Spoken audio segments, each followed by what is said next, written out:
All right, folks, here we go with part two of Shepard's. So the first thing we're going to start out is showing you a workaround to get to the Shepard's report. So as a practical matter, when you're in a firm and you're on a non-academic ID where things cost money, you want to be efficient.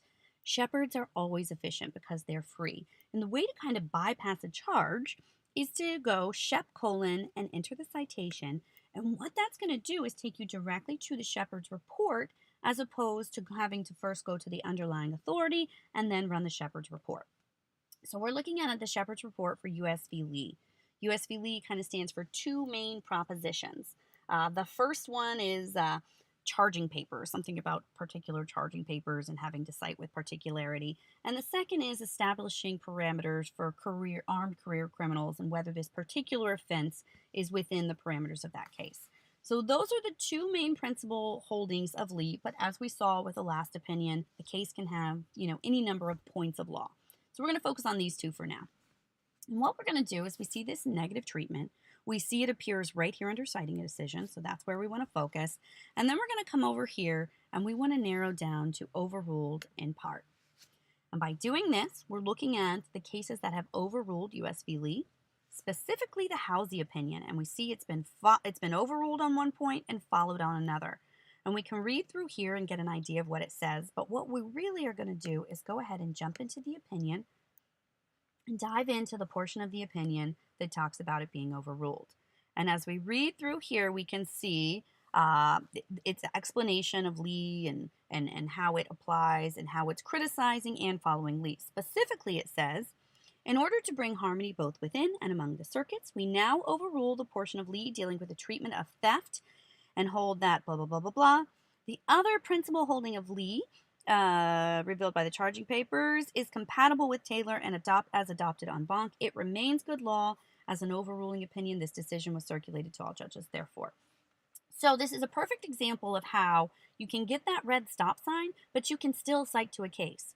So if we're trying to cite to Lee for the principle holding that classification must be based on the elements of offense, it's still good law. We can cite to it. It's only for that other particular issue that it's been overruled.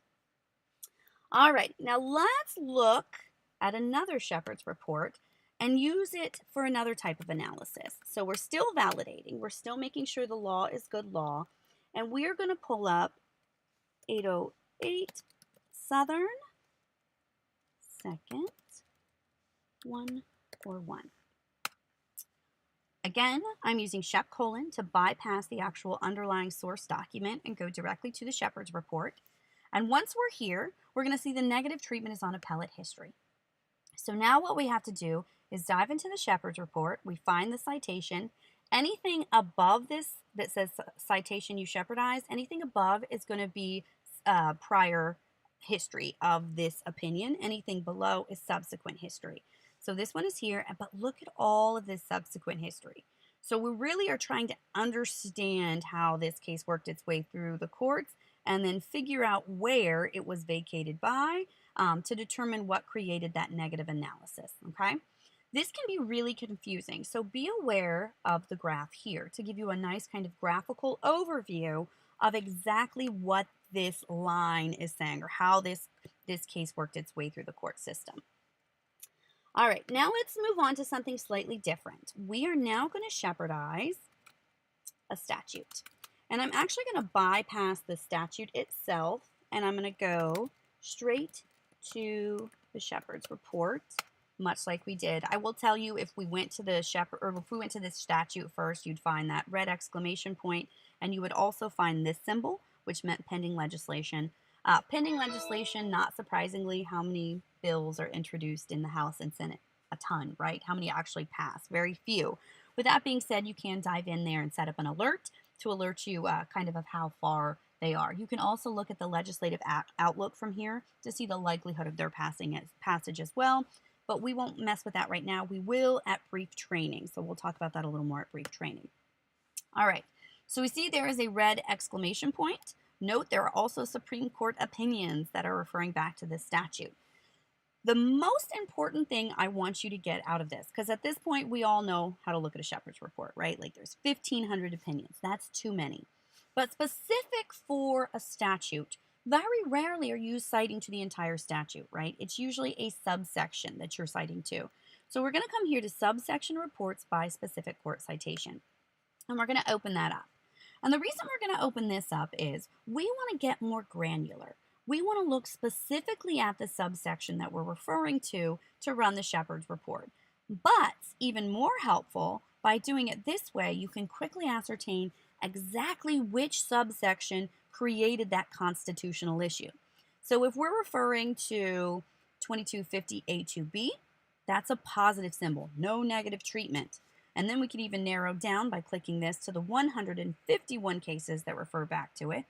But if we're citing to 2250A2A, that's where the constitutional issue is. Then we would go ahead and click that, narrow the Shepard's report to that specific subsection, and then we're going to jump in and take a look at the constitutional issues by narrowing it down by that warning analysis, dive in and read exactly what it has to say about this particular statute. You can do the same thing with regulations as well.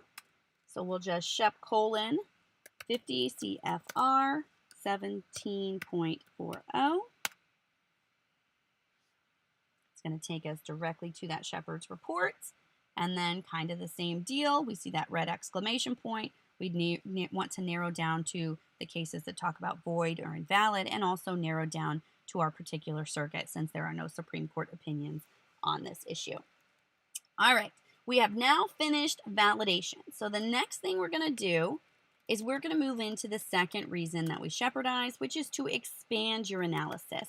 And since we already got familiar with McNeil, we are going to just take a look at the Shepard's report for McNeil, that idea of front pay. So what we're going to pretend now is that we are not in the Seventh Circuit, but McNeil is from the Seventh Circuit, and it's saying, yes, front pay is an acceptable remedy under certain circumstances. So we have this case that would be helpful for us, and it's possibly persuasive for us, but we need to find something more appropriate jurisdictionally. So what we're going to do is two things. The first thing is we're going to come to analysis, and we're going to narrow it down to positive, followed by. So these are the opinions that have not only said, yeah, McNeil is fine, but they're also saying, and we're following McNeil, and that's a really big deal. So to make it even more instructive, what we're going to do is we're going to come to search within results, and we're going to say front pay. So now we're looking at the opinions that have followed McNeil and discuss front pay. From there, what we want to do is try and find an opinion in our circuit. So if we're in the Fourth Circuit, we'd go ahead and grab Duke. If we're in the Third Circuit, we'd go ahead and grab this case. And then we can hopefully refer back to that opinion as opposed to McNeil, or maybe in addition to McNeil to support our assertion that front pay should or should not be allowed. A couple of other things that are really helpful is if we're going to move on to other citing sources. So other citing sources is basically everything else that is not a case, if you will. So let's say we've accepted this case on discrimination, and we want to assert a claim or damages and ask for front pay. But we need to find a sample pleading or motion or brief, whatever it is we're drafting. We can narrow down by court document, and those are going to be the court documents that refer back to McNeil. You also have some great secondary sources, so you can narrow into law reviews or treatises that refer back to McNeil as well. And then statutes, it's obviously not the language of the statute, but if McNeil appears in any annotations of statutes, which it does in 29 USC 626, then it will populate there, and also Constitution. So if there are annotations to a constitutional provision, it will appear here as well. So we're also going to use that to expand out our analysis, both in secondary sources and in court documents. And then the other kind of just helpful cheat, if you will, is helping with your citations. So if you're working on academic Blue Book, you could dive into law reviews and journals, and they're going to have citations, right? Or if you're working on litigation documents, transaction documents, whatever it is, if you come over here to citing decisions and jump in, it's going to provide practitioner Blue Book citations to the authority you're looking at. And that's really helpful for all kinds of different content, specifically some of those secondary sources that are hard to Blue Book. Just Shepardize them and see how other folks have have blue booked them. The last few little tools I want to highlight for you are up here. The first one is Shepard's Brief Check, and then the second is Shepard's Brief Link. Both of these allow you to upload a document, and the system is going to read through your citations, and in Brief Check, it's going to provide you Shepard signals for all those citations. It will also check your quotes. For Brief Link, it will provide you links into the underlying authority that you can then segue into the Shepard's report. So those are really helpful to be aware of. The last thing I'm going to highlight for you is Get and Print. It's a little bit of a misnomer. You can get and print.